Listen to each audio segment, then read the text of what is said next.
Welcome to the channel. The channel is Mr. Biscuit Speaks. Go ahead and like, subscribe, share, leave a comment. Even before we start, leave a comment saying, hey, I'm here for this. This is the kind of reaction that I want. Let me know. Correspond. The reason I wanted to revisit Tool not only is because I think things have just kind of been reminding me of Tool's music subtly throughout the week. One of the reasons was because we just got done with Animal Farm Chapter 8 yesterday. And the power that is being accumulated by those at the top and how fake that power is and how warped we can become when we desire to divide ourselves, in the pursuit of power, reminded me of that Tool song Right Into that we did a reaction to. That's probably my favorite Tool song so far. But then this book came through. You guys can see that. Gödel Escher Bach by Douglas Hofstadter. I don't know if any of you have read this book. I'm just at the beginning, but this also reminded me that I need to revisit Tool. Bach visited the palace of King Frederick in the 1700s out in Prussia. And at that time, King Frederick, he was a flute player. He just loved music. He was a big fan of Bach. So Bach came through and actually wrote a piece of music. First, he just did this, improvised piano, which was just beautiful. But then he actually wrote this complicated piece of music for King Frederick. I just wanted to read you this because this reminds me of Tool's music. It says, "The 10 canons in the musical offering are among the most sophisticated canons Bach ever wrote. However, curiously enough, Bach himself never wrote them out in full. This was deliberate. They were posed as puzzles to King Frederick. It was a familiar musical game of the day to give a single theme together with some more or less tricky hints, and to let the canon based on that theme be discovered by someone else." Right? I think that Tool is writing music in that spirit. Whenever I hear a Tool song, I'm like, yo, it seems like this is intentional. Like there are intentional puzzles. There are intentional meanings that are kind of layered deeply that they just kind of want you to figure out. Correspond with me in the comments if you think that that's legit. With no further ado, guys, we're looking at Eulogy by Tool. Highly recommended. Stay with us.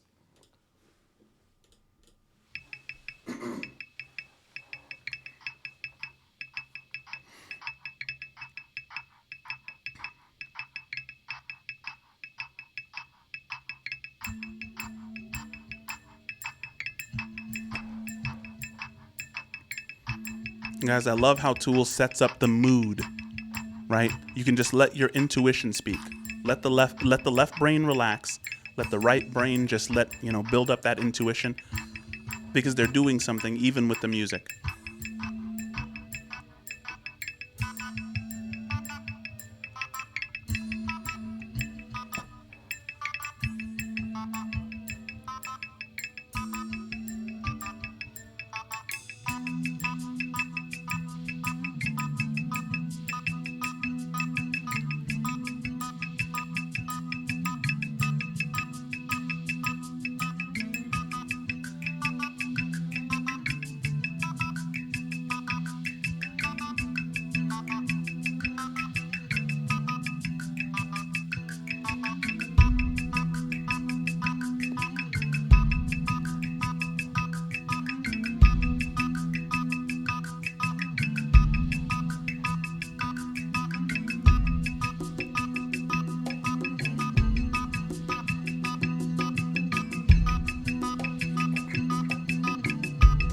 Guys, it's almost like Tool is trying to bring us back to something tribal, right? With the drums that they use, with how it's almost like Tool is trying to give us the impression that we've forgotten something that we need to return to. And specifically in Right Into, even the song Humbling River, which I know is Pussifer, I think it's Pussifer, not Tool. But Maynard just has kind of this, like we've forgotten something under, almost like the truth is hidden beneath layers of obfuscation that we need to just kind of remove the nonsense and find what's fundamental. I love that about their music.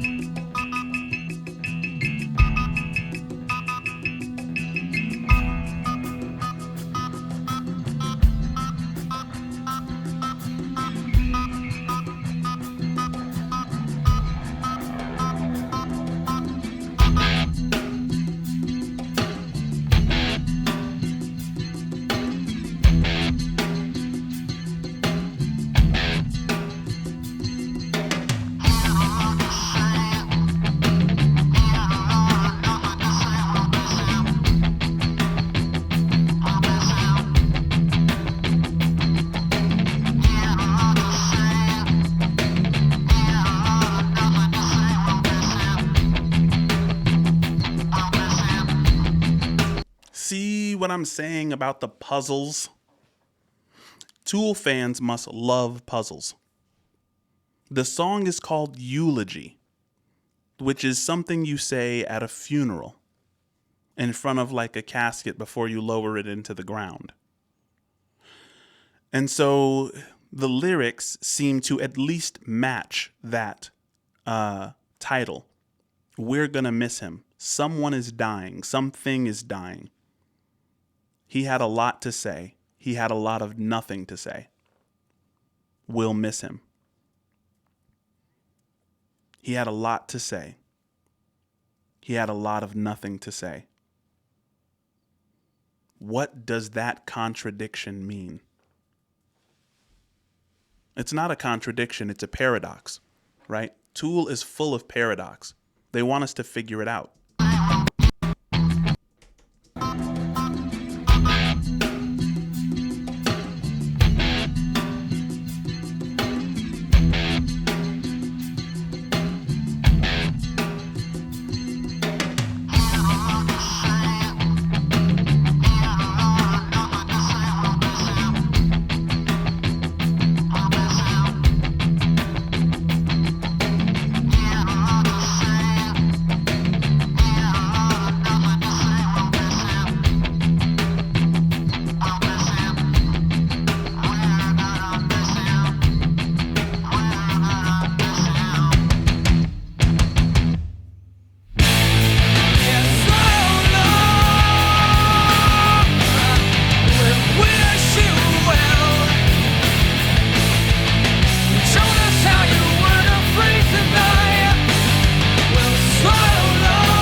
Not all martyrs see divinity, but at least you tried. There's a lot in there. So long.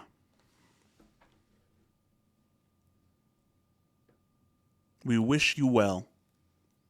You told us you weren't afraid to die. And now I'm imagining he's talking to the dead. The eulogy is we're going to miss him. He's died. Saying so long, talking to the body, right? You're talking to the remains of some maybe self-important person, maybe someone who was tied up in their own identity. Not all martyrs see divinity, but at least you tried.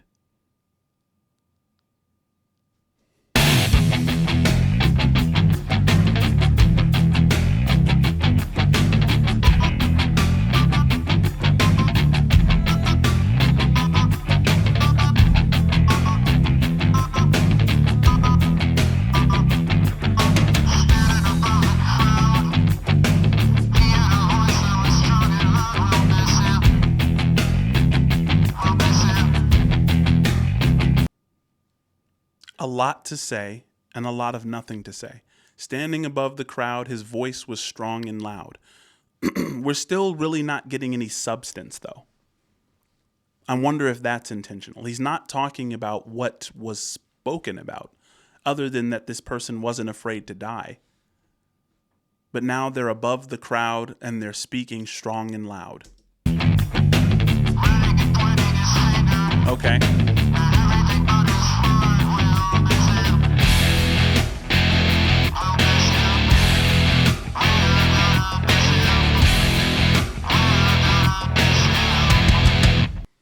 Standing above the crowd.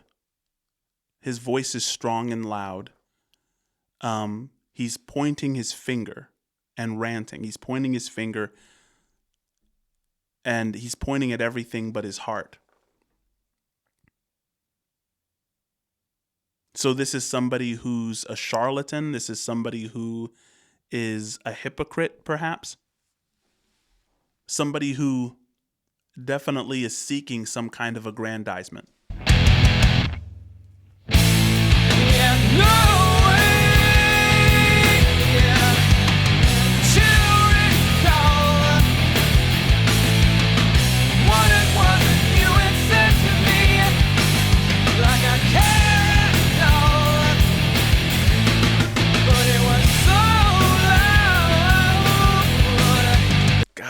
So you can lose your identity in a lot of noise. He's saying it was so loud. I don't remember what you said. It doesn't even matter. It was loud and it was boisterous and you were very convinced. I can't even remember what it was you said.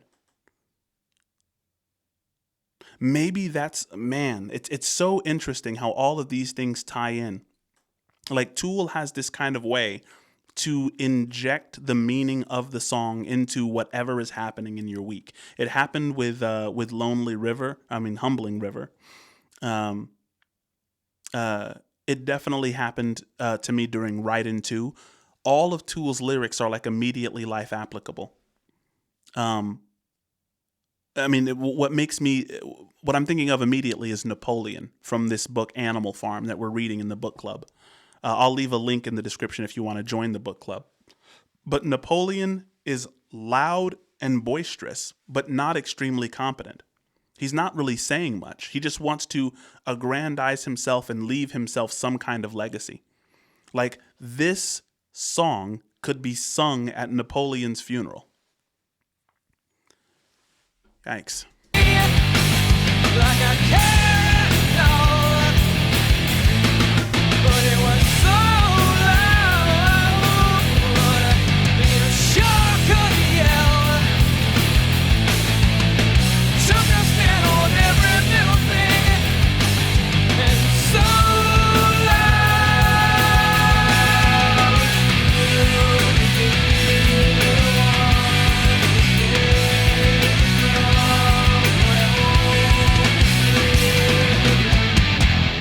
you could be the one that saves me from my own existence. Guys, I also did a reaction to The Grand Inquisitor by Fyodor Dostoevsky. And in The Grand Inquisitor, the Inquisitor has arrested Jesus. It's an amazing story, right? But in his arrest of Jesus, he's essentially saying the same thing. We are rescuing the people from their own existence. We're giving them a purpose. And the purpose is to abandon their own identity and follow us, right? The hierarchy, right? To be saved from your own existence, meaning to be saved from the consequences of your own freedom. Don't we want that sometimes? Man, there's just so many things that this song reminds me of. You can be the one who saves me from my own existence. Because you're so loud, because you have the ability to draw a crowd and to, become this symbol, right? And it's sophistry at the end of the day.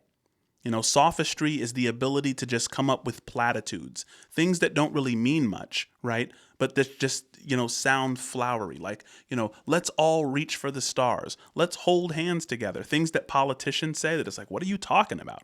There's no real substance there.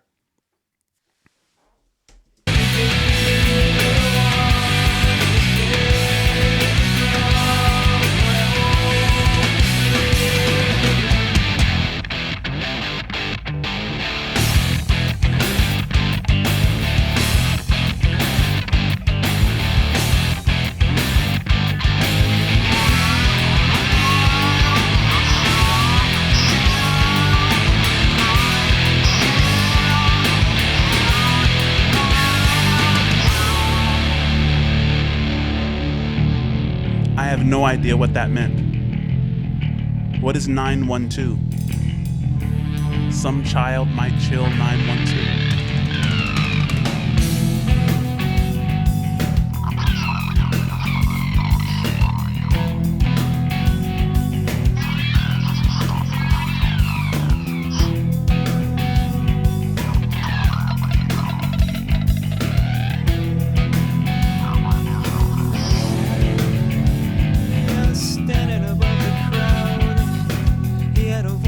Strong and loud, and I swallowed his facade 'cause I'm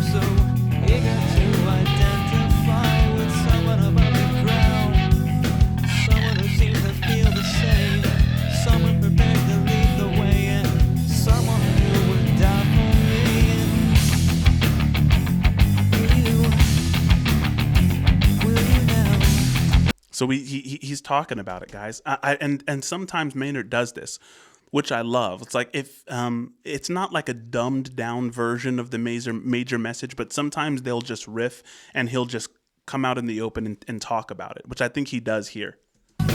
He had a voice that was strong and loud, and I swallowed his facade, 'cause I'm so eager to identify with someone above the ground, someone who seems to feel the same, someone prepared to lead the way, and someone who would die for me. See, and that's the thing. When we feel a certain way, we will do strange things when somebody resonates. You know, it's like if all of us feel scared in society, or if the majority of us feel bored, or if we feel enraged, right? Someone can have that rage, but also present a solution.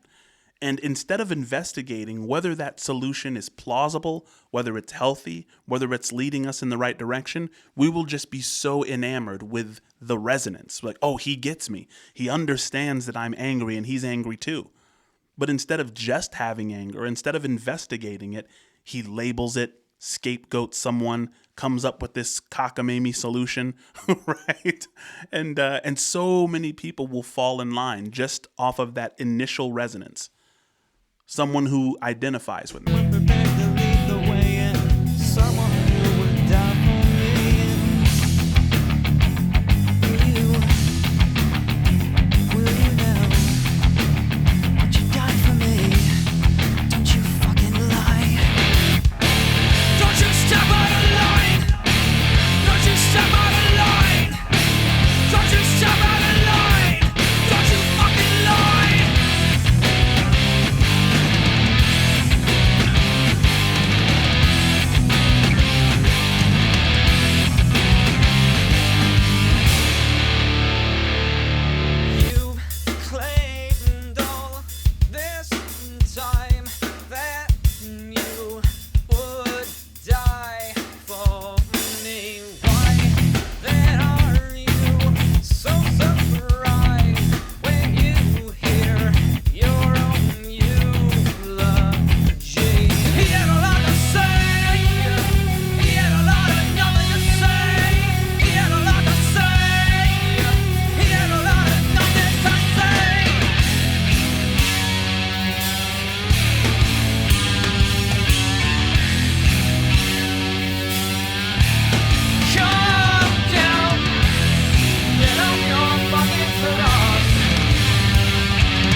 Jesus.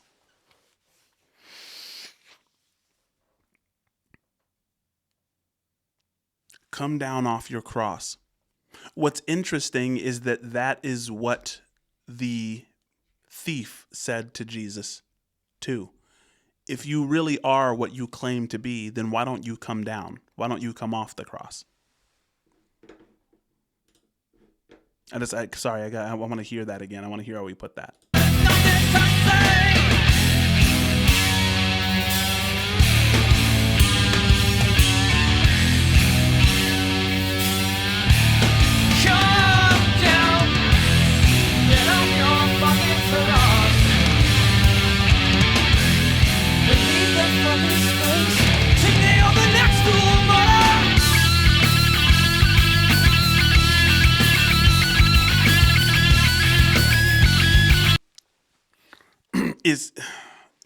It's so layered. I wonder if is there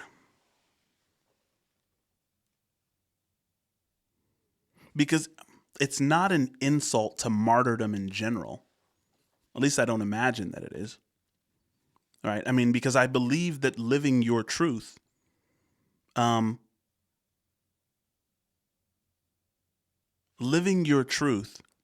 the willingness to believe that whatever happens to you as a result of telling the truth is exactly what should happen to you.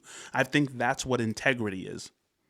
So integrity, a person of integrity, could end up being martyred for what they believe. So is he calling all martyrs fools, or is he just talking about Guys, I need a lot of help with this one.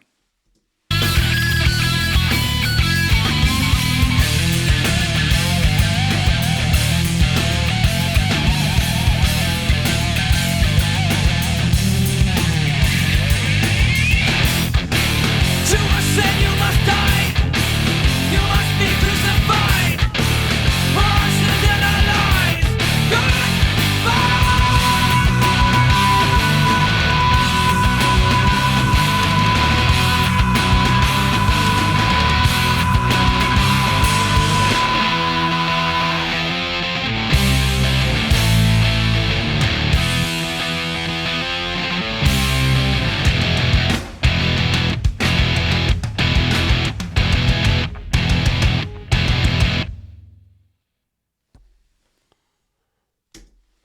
To ascend, you must die.